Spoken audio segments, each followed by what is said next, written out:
이 시간 우리 하나님 말씀 신약 성경 갈라디아서 1장 1절에서 3절까지 말씀을 보겠습니다.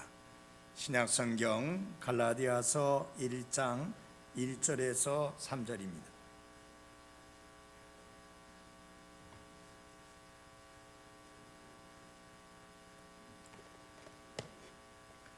사람들에게서 나지도 아니하고 사람으로 말미암지도 아니하며 오직 예수 그리스도와 죽은 자들로부터 그분을 살리신 하나님 아버지로 말미암아 사도가 된 바울은 나와 함께 있는 모든 형제들과 더불어 갈라디아의 교회들에 편지하노니 하나님 아버지와 우리 주 예수 그리스도로부터 은혜와 평강이 너희에게 있기를 원하노라. 아멘. 하나님 아버지, 우리를 사랑하시고 우리에게 은혜를 베푸셔서 예수 그리스도를 통해 죄들을 용서받고 구원받아 하나님의 자녀가 된 가운데 이 현 세상에 사는 동안 하나님의 은혜를 누리며 살게 해주신 축복을 감사드립니다. 하나님 아버지, 왜 하나님께서 우리를 이 땅에 남겨두셨는지, 그리고 매일매일 살아가는 우리의 삶의 목적이 무엇인지 분명한 소명의식을 가지고 하루하루를 살아가는 저희들 될 수 있도록 늘 성령 하나님께서 우리를 일깨워 주시고 인도해 주옵소서. 그러나 아직까지 구원받지 못한 분, 오늘이 인생의 마지막 날이라면 하늘나라에 간다는 확신이 없는 분, 어서 구원받고 지옥의 심판과 형벌을 속히 피할 수 있게 해 주옵소서. 예수님 이름으로 기도했습니다. 아멘. 앉아주시기 바랍니다. 오늘 아침에 설교 제목은 이 위에 있는 대로 이 제목으로 말씀을 드리겠습니다. 한번 같이 해볼까요? 시작. 소명의식을 가지고 살자. 소명의식을 가지고 삽시다 라는 제목입니다. 갈라디아서를 계속 연속해서 설교하고 있습니다. 갈라디아서의 기본적인 정보를, 내용을 말씀을 드린다면 도대체 하나님께서 누구로 하여금 갈라디아서를 기록하게 했는가? 1장 1절에 보니까 하나님이 갈라디아서를 기록하게 하는 데 있어서 사도 바울을 사용하셔서 갈라디아서를 기록하게 하셨습니다. 흔히 종종 그런 표현들을 씁니다. 갈라디아서의 저자가 누구냐 하면서 사도 바울 이렇게 말하는데 굉장히 위험이 있습니다. 그것은 무슨 말이냐? 갈라디아서가 사도 바울의 작품이라는 뜻이 돼버리고 맙니다. 그러면 이것은 하나님의 말씀이 되지 않고 인간 사도 바울의 작품이 돼버리고 맙니다. 여러분, 사도 바울은 성령 하나님의 영감을 받아서 하나님이 기록하게 하신 말씀을 기록하는데 하나님 앞에 도구로 쓰임을 받은 사람임에 불과하지, 이 말씀을 기록하게 하신 이 말씀의 저자는 성령 하나님이십니다. 그러나 이 말씀을 기록한 사람은 사도 바울입니다. 갈라디아서는 사도 바울이 기록한 14서신 중에서 가장 첫 번째 서신입니다. 그래서 하나님이 사도 바울을 통해서 신약 성경에 14서신을 기록하게 했습니다. 여기에 14서신이라고 하게 되면 히브리서를 포함할 때 14서신이 됩니다. 그런데 대부분이 그렇게 믿고 있듯이 저 또한 그렇게 믿고 있습니다. 하나님이 히브리서 또한 사도 바울을 통해서 기록하게 하셨다. 자, 이 서신을 누구를 대상으로 해서 기록하게 하셨느냐? 여러분, 편지를 쓰면 편지를 받는 대상이 있게 마련입니다. 여러분이 하늘에다 대고 편지 쓰는 건 아니잖아요. 어느 개인이든지 단체이든지 이 서신을 받는 대상이 있는데, 그 대상은 누구냐 하면 갈라디아의 남부 지역에 새로 세워진 교회들을 대상으로 해서 이 말씀을 기록하게 하셨습니다. 그런데 이 서신의 특징이 있습니다. 사도 바울이 14서신을 기록을 했는데, 그 중에서 이 서신은 한 지역 교회를 대상으로 기록한 것이 아니라 여러 교회들의 집단들을 대상으로 해서 기록을 한 유일한 서신입니다. 사도 바울에 의해서 기록되어진 서신이 14개가 있는데, 그 중에 13서신은 한 개인에게 보낸 서신이든지 아니면 한 지역 교회에 보낸 서신이든지 그렇게 되어 있습니다만은, 갈라디아서만큼은 한 지역 교회가 아니라 갈라디아의 여러 교회들을 대상으로서 기록한 서신인 것입니다. 자, 그 다음에는 왜 기록을 했는가? 서신을, 편지를 쓸 때는 반드시 목적이 있습니다. 이유가 있습니다. 왜 이 서신을 기록하게 했는가?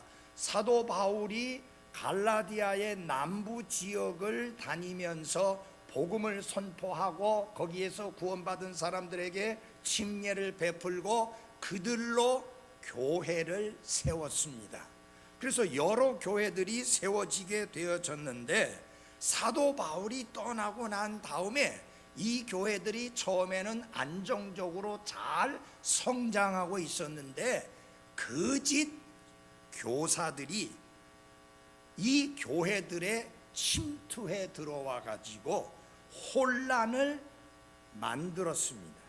그래서 이들로 하여금 어떤 말을 가르쳤느냐 하면은, 사람이 구원을 받으려면 믿음으로 구원받지만 그 구원을 지키려면 율법을 지켜야 한다. 이것을 갈라디아주의라고도 하고 유대주의라고도 합니다. 이런 거짓 선생들이 들어와서 결국은 이 교회들로 하여금 은혜의 복음에서 떠나가지고 율법에 속박된 삶을 살도록 혼란을 가져왔기 때문에, 이것을 바로 잡기 위해서 특별한 애정과 관심을 가지고 쓰게 된 서신이 바로 갈라디아서입니다. 그래서 갈라디아의 여러 교회들을 다시 옛날처럼 유대교로 돌아가서 율법주의의 속박을 당하도록 만들기 위해서 거짓 교사들이 날뛰고 있었기 때문에, 그들에게 하나님의 말씀을 통해서 그들의 가르침이 잘못되어졌다는 것을 깨우치고, 은혜의 복음 안에서 은혜 안에서 온전한 자유함을 누리도록 하기 위한 목적을 가지고, 그 이유를 가지고 기록한 것이 갈라디아서입니다. 자, 이 갈라디아주의자들은, 유대주의자들은 뭐라고 했느냐? 하나님을 기쁘게 하려고 하면은 모세를 통해서 주신 율법을 철저하게 지켜야 되고, 특별히 이방인들이라 할지라도 유대인들처럼 반드시 할례를 받아야만 한다라고 이렇게 가르치게 된 것입니다. 그래서 사도 바울은 그들의 가르침은 복음이 아니고 다른 복음이다, 거짓된 복음이다. 그래서 그들의 말에 귀를 기울이지 말라고 강력하게 가르치기 위해서 기록을 한 것이 갈라디아서입니다. 자, 그러면 이 갈라디아서의 주제는 무엇인가?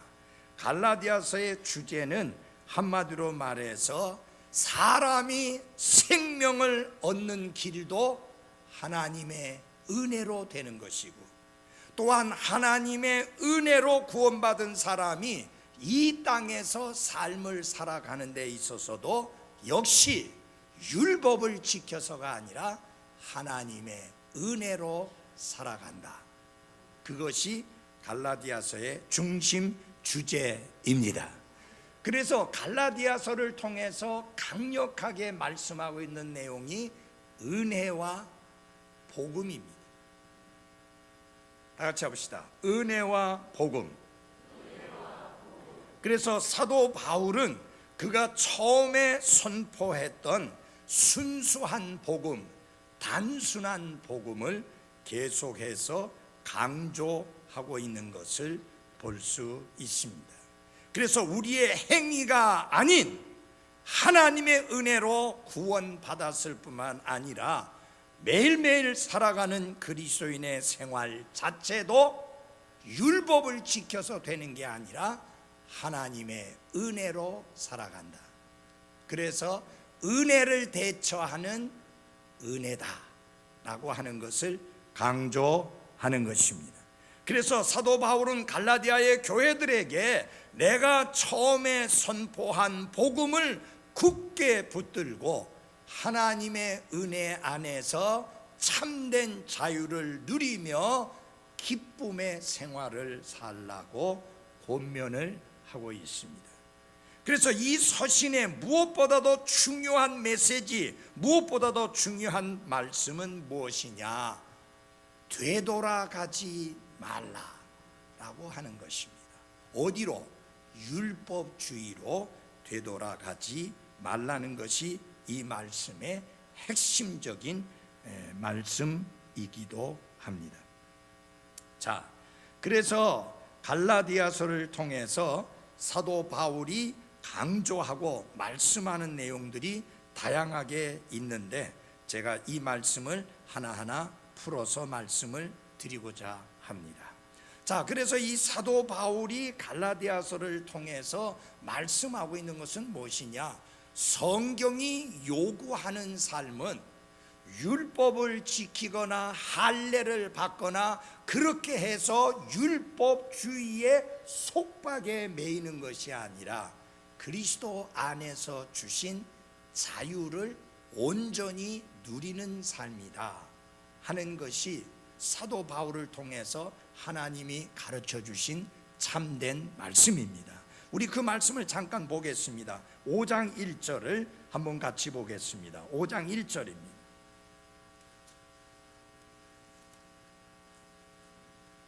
우리 한번 같이 한 목소리로 읽어보겠습니다. 시작. 그리스도께서 자유로 우리를 자유롭게 하셨으니 그러므로 그 자유 안에 굳게 서고 다시 속박의 멍에를 매지 말라. 아멘.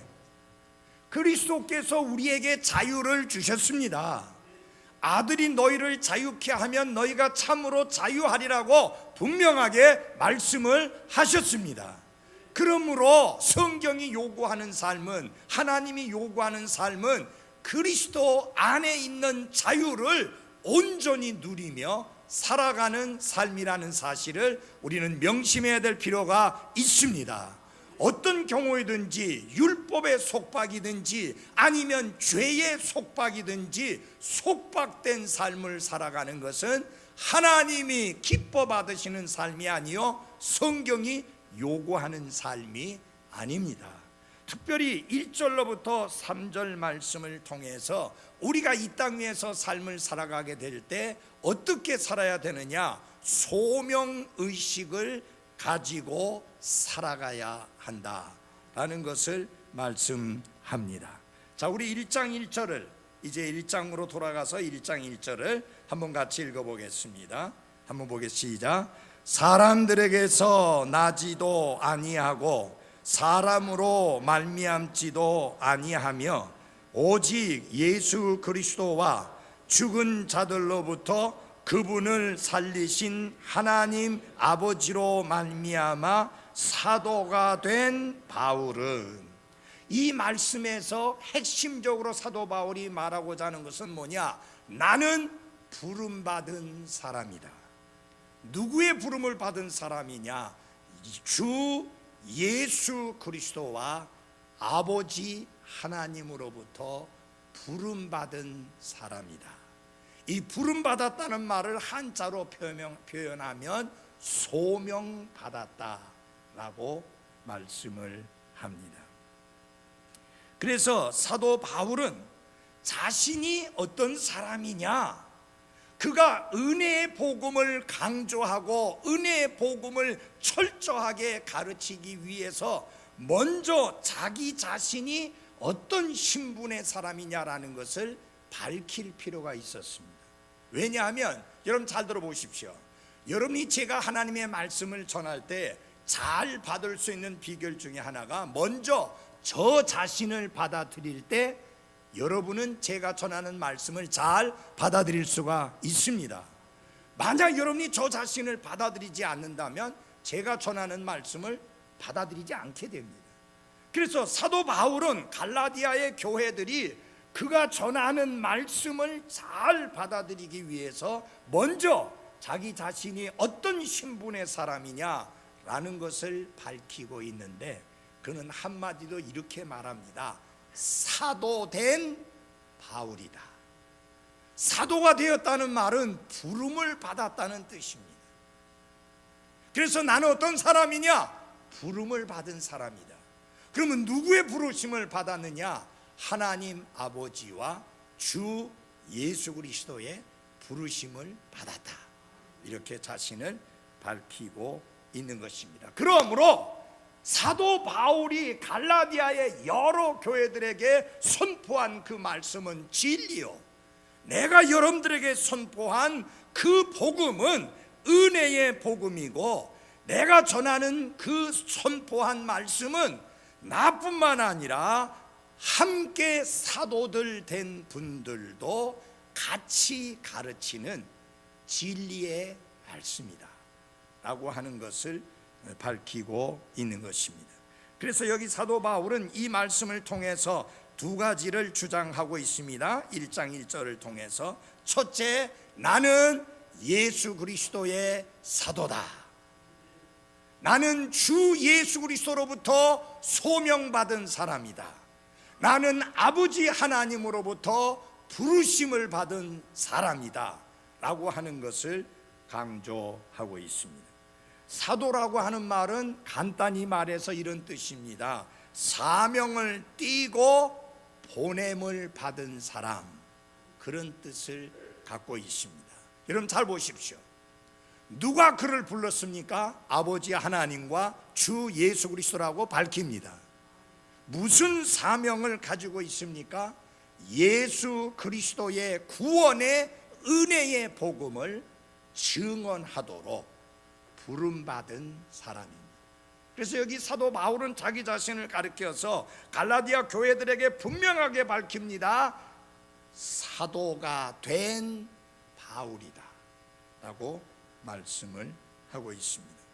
자, 여기에서 사도라고 하는 이 단어는요, 믿는 자다, 성도다, 그리스도인이다, 그리스도 안에 형제 자매다 라는 말과 같이 모든 그리스도인에게 적용할 수 있는 그런 단어가 아닙니다. 여러분과 저는 사도가 아닙니다. 그리고 더 이상의 사도도 없습니다. 이것을 분명히 하기 위해서 사도 바울은 1장 1절과 2절을 좀 주의 깊게 보시면 이렇게 말씀합니다. 1장 1절 뒤에 보면은 사도가 된 바울이라 해놓고 2절에 보면은 나와 함께 있는 모든 형제들이라고 말합니다. 그래서 자신을 그리스도 예수님 안에 있는 형제들과 사도가 된 자신을 철저하게 구분하고 분리시키는 것을 볼 수가 있습니다. 여러분, 사도는 예수 그리스도에 의해 직접 부름을 받은 12 제자들과 그 다음에 부활하신 예수 그리스도께서 친히 지명하신 사람에게만 한정되는 특수한 단어가 사도라고 하는 단어입니다. 물론 여러분, 사도 바울은 예수님께서 12명의 제자들을 특별하게 사도로 선택하실 때 그 자리에 있지 않았습니다. 그리고 예수님이 십자가에서 죽으시고 부활하셨을 때에도 역시 그는 12 사도 중에 하나가 아니었습니다. 오히려 그리스도인들을 박해하고 핍박하고 죽이려고 하는 일에 혈안이 되었던 사람이 사울이라고 하는 청년이었습니다. 그가 그리스도인들을 잡아서 끌고 오기 위해서 다마스쿠스로 가는 도중에 부활하신 그리스도를 만나게 되고 그분을 통해서 구원을 받게 되고 그분을 통해서 변화함을 받게 되고 그리고 그분의 부르심을 받아 사도가 된 게 바울인 것입니다. 그래서 아까 말씀드린 대로 예수님이 이 땅에 계신 동안에 직접 선택했던 12명 속에는 들어가지 않았지만 부활하신 그리스도께서 직접 지명해서 부르심으로 사도가 된 사람이 유일하게 바울 사도, 그가 한 사람입니다. 그래서 그는 자기 자신이 사도라고 하는 사실을 확실하게 밝히고 있는 것입니다. 아까도 말씀드렸지만 이 사도직은 계속해서 영속적으로 이어지는 게 아닙니다. 그러므로 몰몬 교도들이 사도 누구누구라고 써서 붙이는 그것은 거짓말이요 사기요 거짓된 가르침을 심는 자들입니다. 더 이상의 사도는 없습니다. 더 이상의 사도는 예수 그리스도께서 세우시지 않습니다. 사도의 자격을 보면 세 가지가 있습니다. 첫째, 부활하신 그리스도를 목격한 사람이어야 합니다. 여러분, 예수 그리스도께서 부활하신 것을 여러분 믿으시죠? 아유, 이렇게 합니다. 예수 그리스도께서는 부활하셨습니다. 우리가 이것을 믿습니다. 그러나 우리가 우리의 육신의 눈으로 그분 부활하신 모습을 본 적이 없습니다. 그러나 예수 그리스도의 사도가 되려면 반드시 이 눈으로 부활하신 예수님을 목격했어야만 합니다. 사도 바울은 목격했어요, 안 했어요? 목격했습니다. 그래서 사도 바울이 고린도전서 9장 1절에 이렇게 얘기합니다. 내가 사도가 아니냐? 내가 예수 그리스도 우리 주를 보지 아니하였느냐? 그는 부활하신 그리스도를 목격했으므로 사도의 자격이 있다고 확실하게 밝힙니다. 그 다음에 예수님께서 이 땅에 계시는 동안에 있었던 12 사도들은 문제가 없었습니다. 항상 예수님과 같이 다녔으니까요. 그러나 예수님께서 부활하고 하늘나라 승천하시고 난 다음에 세워진 사도인 바울에게 있어서는 그의 사도된 표가 드러나게 보이는 표가 있어야만 했습니다. 그게 뭐냐? 표적들을 행하는 것이요 이적들을 행하는 것인데, 사도 바울은 이렇게 고백합니다. 진실로 내가 너희 가운데서 모든 인내와 표적들과 이적들과 능한 행위들로 사도의 표적들을 행하였노라. 여러분, 사도라고 하면 표적을 행하고 기적을 행하고 이적을 행하는 그런 권능이 있어야 되는데 이 땅 위에 그런 사람 하나도 없습니다. 세 번째로 사도의 자격이 무엇이냐? 부활하신 주님께서 친히 선택하신 사람이어야만 합니다. 여러분이 알다시피 사도행전 9장에서 예수님이 직접 그를 사도로 선택하셨습니다. 그러므로 그는 모든 조건을 다 충족시켰고, 그러므로 그는 사도로서의 권위가 있는 것입니다. 그 다음에 그가 강조하는 게 이겁니다. 나의 사도직은, 내가 사도된 것은 하나님에 의해서 사도가 되었다라는 것을 밝힙니다. 그래서 그는 이렇게 표현합니다. 인간적인 기원이 아니다. 다시 말하면 사람이 임명했거나 사람의 힘에 의해서 내가 사도가 된 게 아니다. 그래서 1절 한번 주의 깊게 잘 보시기 바랍니다. 사람들에게서 나지도 아니하고 사람으로 말미암지도 아니하며. 무슨 말이에요? 나의 사도직은 인간적인 기원에 근거를 두고 있는 게 뭐예요? 아니다. 아니며 아니다 라고 하는 말을 확실하게 밝히고 있습니다. 여러분 잘 들어주세요. 다른 서신에서 그가 사도라는 말씀을 밝히고 있지만 한 번도 사람에게서 나지도 아니하고 사람으로 말미암지도 아니한다는 이런 말씀을 한 적이 없어요. 왜 그러느냐? 다른 교회들은 바울이 사도라는 것을 인정했고 시인했어요. 그런데 갈라디아 여러 교회들은 바울은 사도가 아니다 라고 부정하니까 내가 사도다, 그게 사람이 임명해서가 아니다, 사람의 힘에 의해서가 아니다. 그러면 어떻게 되었느냐? 1장 1절 뒷부분에 보면은 오직 예수 그리스도와 죽은 자들로부터 그분을 살리신 하나님 아버지로 말미암아 사도가 된 바울이다. 결국 뭡니까? 그가 사도된 것은 신적인 권위를 가지고 있고 신적인 기원을 가지고 있다고 하는 것을 말씀하고 있는 것입니다. 자, 여러분 잘 보십시오. 이 갈라디아의 여러 교회들은 실상 누가 개척했고 누가 세운 교회들입니까? 바울이 개척하고 바울이 세운 교회예요.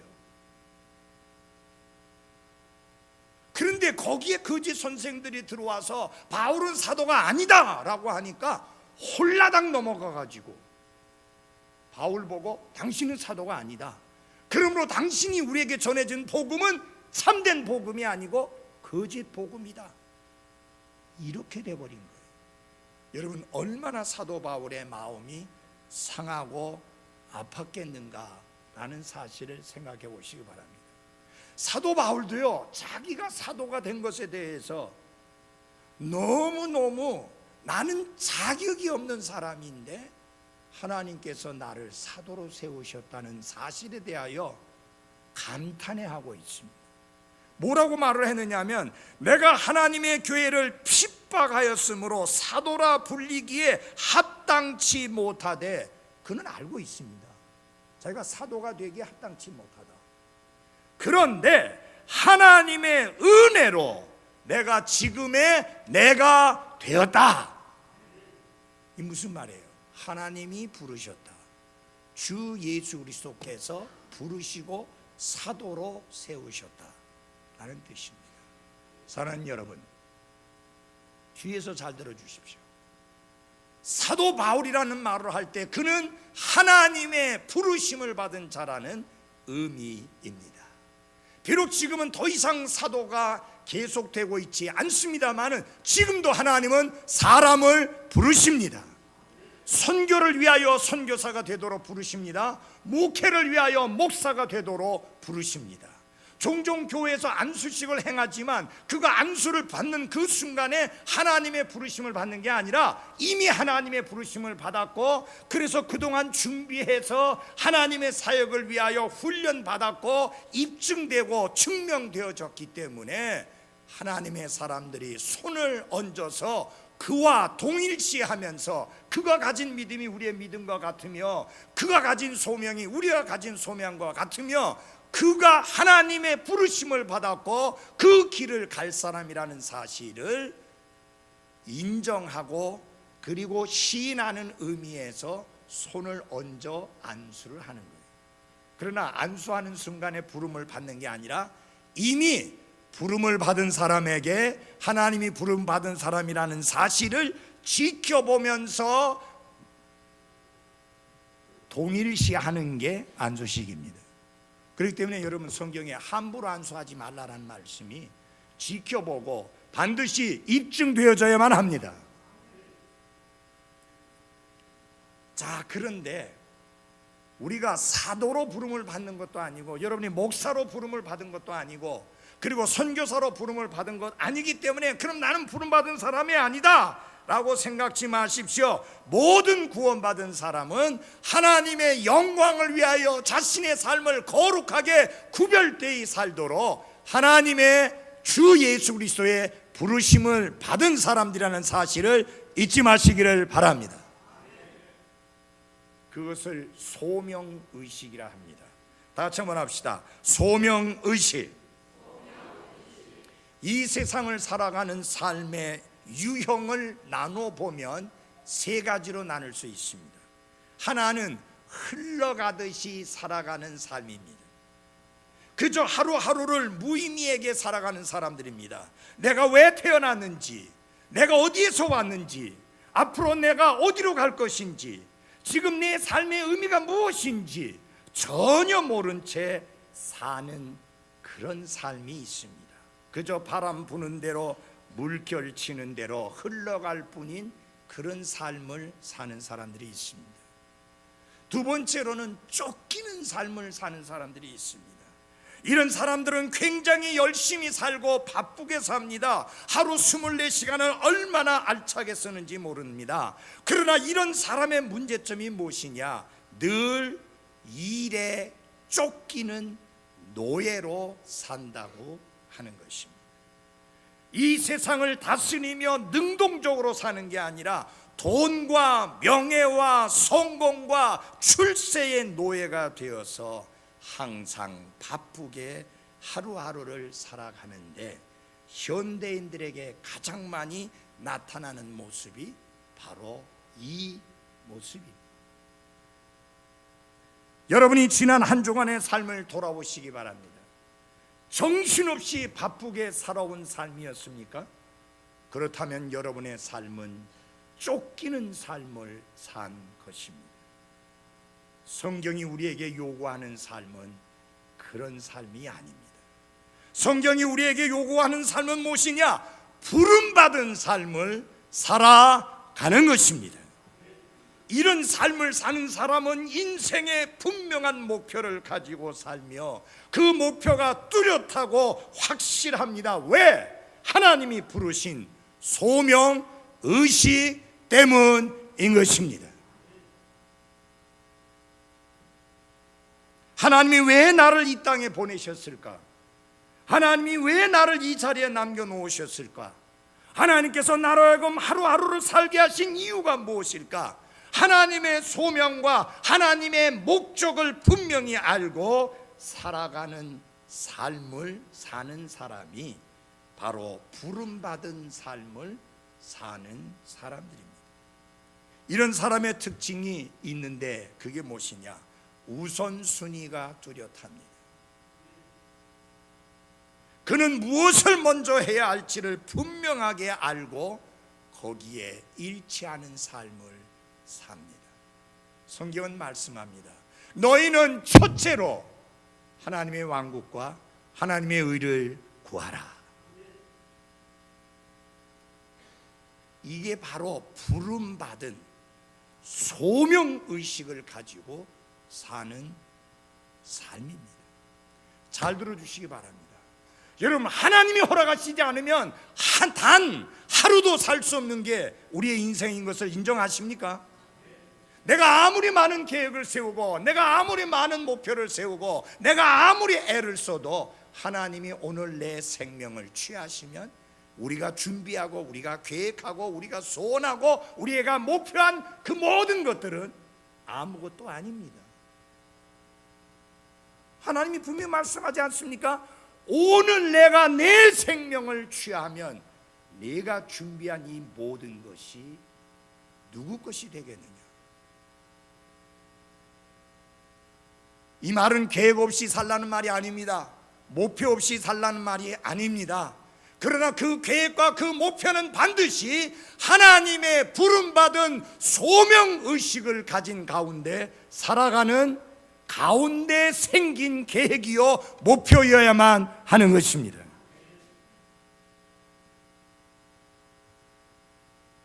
이런 소명의식을 가지고 살아가는 삶에 나타나는 특징의 하나가 뭐냐?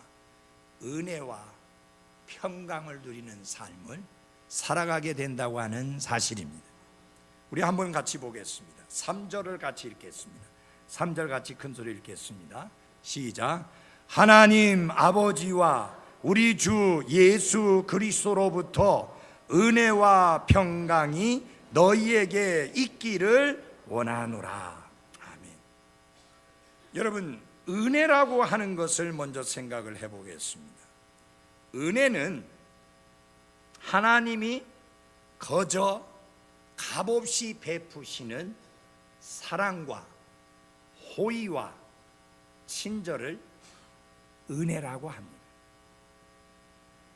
사도 바울은 자신이 전한 복음이 은혜의 복음이라고 말씀을 했습니다. 그러므로 복음을 전한다는 말은 이 놀라운 하나님의 은혜를 전한다는 뜻입니다. 하나님이 우리에게 주시는 은혜, 하나님으로부터 오는 은혜, 그것을 담고 있는 것이 바로 복음인 것입니다.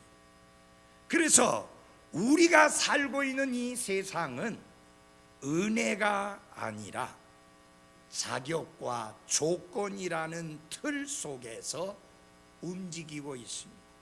그래서 흔히 말할 때 그 사람이 어떤 자격을 가지고 있느냐, 어떤 조건을 갖춘 사람이냐, 이런 것들을 많이 이야기합니다. 그런데 복음이 말씀하고 있는 것은 무엇이냐? 하나님은 이 현 세상과는 다르다. 하나님은 우리가 몸담고 있는 현 세상과 다릅니다. 하나님은 우리를 무조건 사랑하시고 우리에게 좋은 것을 주시는 하나님이십니다. 좋은 것을 주시되 우리의 자격과 우리의 조건에 근거해서 주시는 것이 아니라 하나님 자신이 선하시기 때문에 자격이 없는 우리에게 가장 좋은 것을 주시는데, 이것이 바로 뭐라고요? 은혜이다. 이 내용이 은혜의 복음이 전하고 싶어하는 핵심입니다. 우리가 사는 현 세상은 은혜가 아닌 자격과 조건이 지배하는 세상이지만, 그런데 선하신 하나님은 자격과 조건에 상관없이 우리에게 넘치는 사랑과 은혜를 베풀어 주시니 얼마나 감사합니까? 그래서 우리가 구원받을 때 행위에 의해서가 아니고 믿음으로 하나님의 은혜로 구원받게 되는 것입니다. 하나님 자신의 선하심과 사랑으로 인해서 예수 그리스도를 통해 우리에게 은혜를 베풀어 주시는 하나님, 그게 바로 복음의 핵심이요, 복음의 심장인 것입니다. 그래서 사람이 하나님의 은혜를 깨닫고 알고 체험하게 될 때 그의 삶에 온전한 변화가 일어나게 되는 것입니다. 하나님의 은혜로 이 쓸데없는 죄인이 용서를 받았고 구원받았고 하나님의 자녀가 되었고 영원한 생명을 얻었고 하늘나라에 갈 수 있다는 확신을 가지게 되니까 그의 삶은 변화될 수밖에 없습니다. 자격을 요구하고 조건을 외치는 이 현 세상에서 하나님은 아무런 자격도 요구하지 아니하고 아무런 조건도 요구하지 아니하고 우리에게 은혜로 그 놀라운 구원이라는 선물을 값없이 주시니, 이 은혜를 깨닫게 되면 변할 수밖에 없는 것입니다. 그래서 사도 바울은 이 은혜가 가져오는 놀라운 변화 때문에 그의 서신서들에서 은혜라고 하는 단어를 무려 90번 이상이나 사용했습니다. 여러분, 사도 바울이 사도가 되기 전에 그 사람이 어떤 삶을 살았습니까? 율법 아래 살던 사람입니다. 율법의 속박에 매여 있던 사람입니다.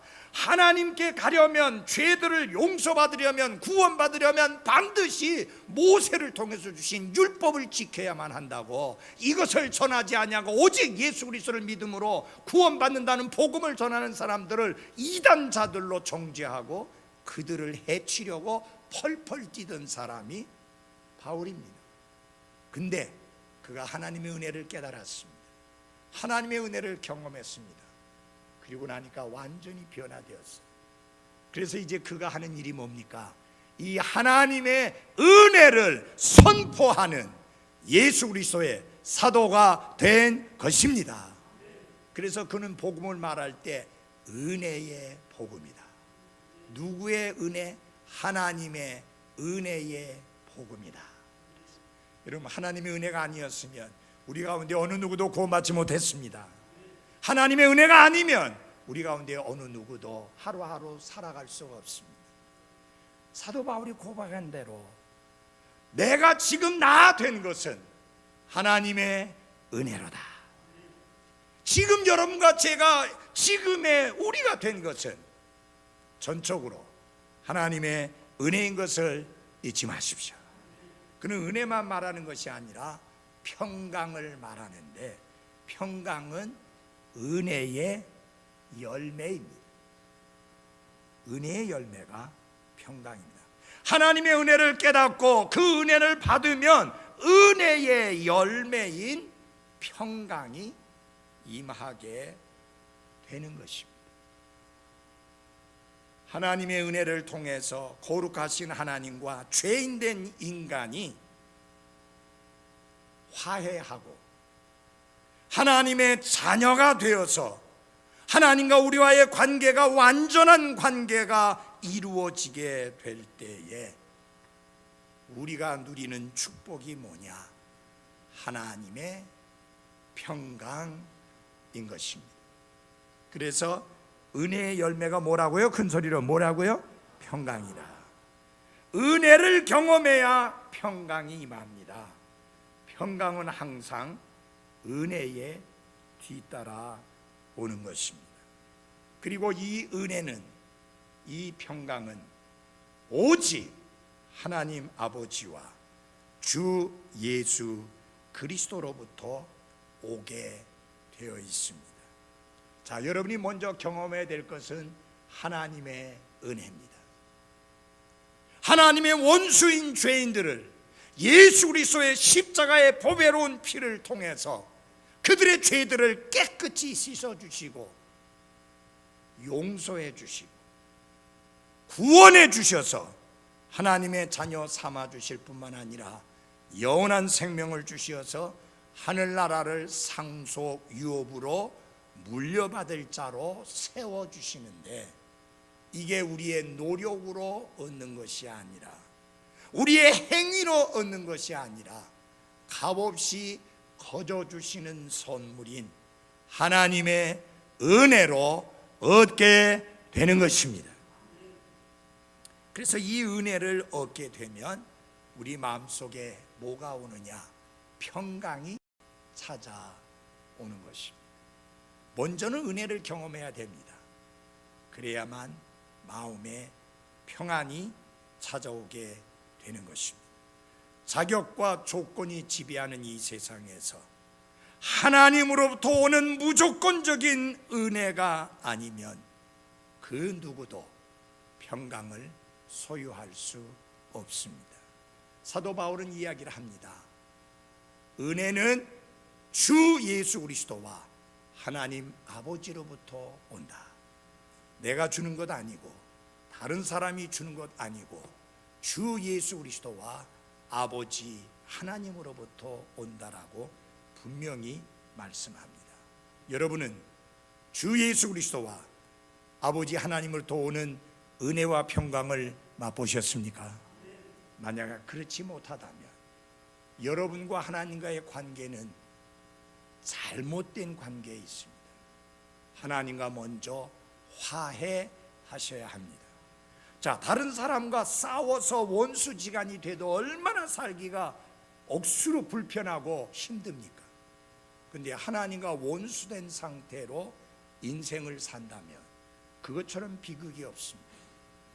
빨리 하나님과 화해하십시오. 그래서 하나님이 아버지가 되게 하고 여러분은 그분의 자녀가 되는 특권을 얻게 되기를 바랍니다.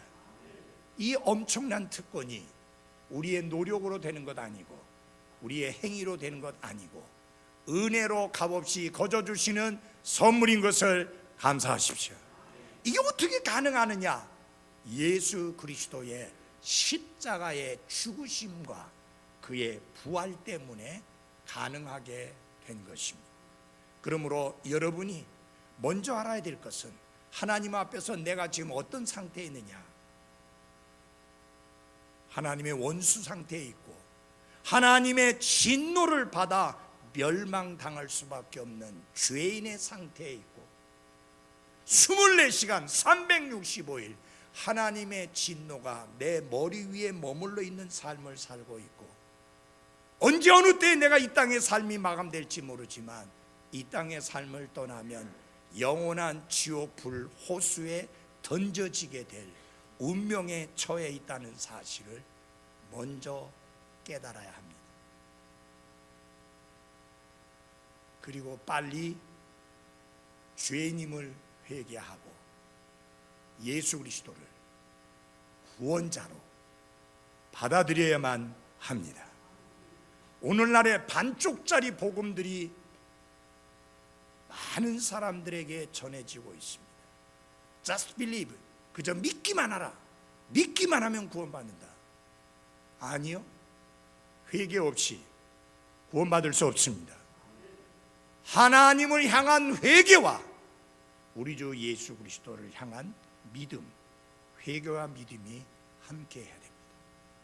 여러분이 스스로 나를 구원할 수 없는 죄인이여 무력하고 추하고 더럽고 악하고 냄새나고 사악한 죄인이라는 사실을 깨닫고 하나님 앞에 죄인임을 회개하고 하나님이 은혜로 값없이 예수 그리스도를 통해서 주시는 그 큰 구원을 선물로 받아들여야 합니다. 그게 믿음이에요. 그 믿음 전에 요구되는 게 뭐냐? 하나님 앞에 죄인이라는 사실을 시인하고 회개하는 것입니다. 돌이킴이 없이는 구원이 없습니다. 여기 베드로전서 2장 24절 이하에 보면은 돌아왔느니라 라는 말씀이 있습니다. 잃어버린 양과 같은 인간들이 참 혼의 목자이신 예수 그리스도께로 돌아와야 합니다. 회개예요. 그리고 그분을 나의 목자로 삼아야 됩니다. 믿음입니다. 아직까지 여러분의 인생에 회개와 믿음을 통해 그리스도로 말미암아 구원받았다는 경험이 없다면 반드시 이 문제를 해결하셔야 합니다. 기도하겠습니다.